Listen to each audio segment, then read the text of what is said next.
ఇప్పుడు పేఅవుటే ఉంది. పేఅవుట్ తీద్దామని మనం ఎంత హార్డ్‌గా పుష్ చేస్తే అంత డిఫికల్ట్ అయిపోతది పేఅవుట్‌కి వెళ్ళేదానికి. బట్ ఇన్ రియాలిటీ ఏంటంటే మనం ఎక్కువ పేఅవుట్‌కి పుష్ చేసే కొద్దీ ఏమవుతదంటే ప్రెషర్ బిల్డ్ అవుతది బ్రెయిన్‌లో. మనకి తెలియకుండానే మనం చిన్న చిన్న ట్రేడ్స్‌ని కూడా ఎలా చూస్తామంటే ఒక ప్రెషర్‌ఫుల్ ట్రేడ్స్‌లా చూస్తాం. ప్రశాంతంగా మనం ట్రేడ్ చేయాలి, ప్రశాంతంగా చేసుకోవాలి అనే మైండ్‌సెట్‌లో ఉండం. మనం దాన్ని టూ మచ్ ఆఫ్ అగ్రెసివ్‌గా ట్రేడ్ చేయడం స్టార్ట్ చేస్తాం.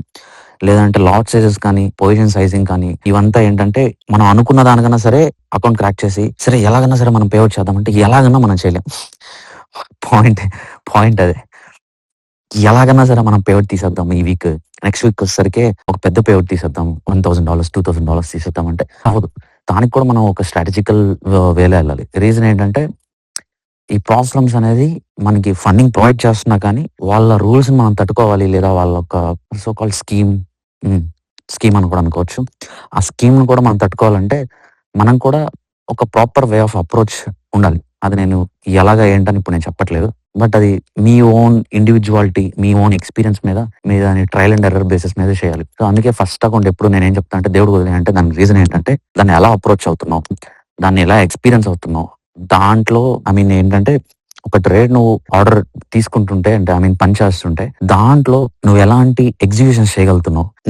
నీకు భయం ఉంటుందా ట్రేడ్ చేసేటప్పుడు? ఫియర్ ఆఫ్ లూజింగ్ మూవ్స్ కానీ లేదా fear of losing your account కావచ్చు. ఒక ట్రేడ్ ఇప్పుడు లూజ్ అయిపోతానేమో నాకు భయం ఉంటది. తర్వాత ఈ ట్రేడ్ మిస్ అయిపోతే ఇంకో ట్రేడ్ వస్తదా రాదా ఈ రోజుకి? ఎందుకంటే నువ్వు 1 వీక్ తర్వాత నువ్వు ఒక $2000 $1000 అని పేఅవుట్ పెట్టుకుంటావు మరి బ్రెయిన్‌లో. ఈ ప్రెషర్ అంతా ఏమవుతదంటే నువ్వు చేయాలనుకున్న ఏ ప్లస్ ట్రేడ్ సెటప్ ఏదైతే ఉంటదో దానికి వెళ్లి లింక్ అవుతది. అప్పుడేమవుతది ఈచ్ ట్రేడ్ నువ్వు ఏదైతే పుష్ చేస్తున్నావో దాన్ని నువ్వు చాలా ప్రెషర్‌ఫుల్‌గా, చాలా ప్రెషరైజ్డ్‌గా తీసుకోవడం స్టార్ట్ చేస్తావు. చాలా ఎఫెక్ట్ అవుతది. మనకి తెలియకుండానే చాలా అంటే చాలా ఎఫెక్ట్ అవుతది. సో, అందుకే ఏం చెప్తానంటే ఒక స్ట్రాటజికల్ వే ఆఫ్ అప్రోచ్ ఉండాలి.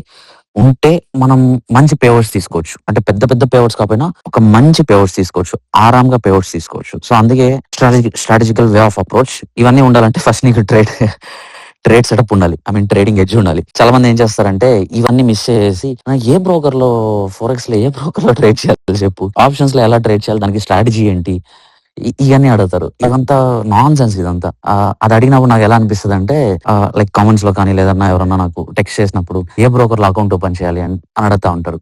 అది ఏ బ్రోకర్‌లో అకౌంట్ ఓపెన్ చేయాలో అది లాస్ట్‌లో. It comes at last, very last. At beginning నువ్వేం చూసుకోవాలంటే నీ స్కిల్ సెట్ ఎలా ఉండాలి? నువ్వు దాన్ని ఎలా అప్రోచ్ అవుతున్నావు? నీకు ప్రైస్ ఎలా అర్థం అవుతుంది? నువ్వు దాన్ని price in the sense price action.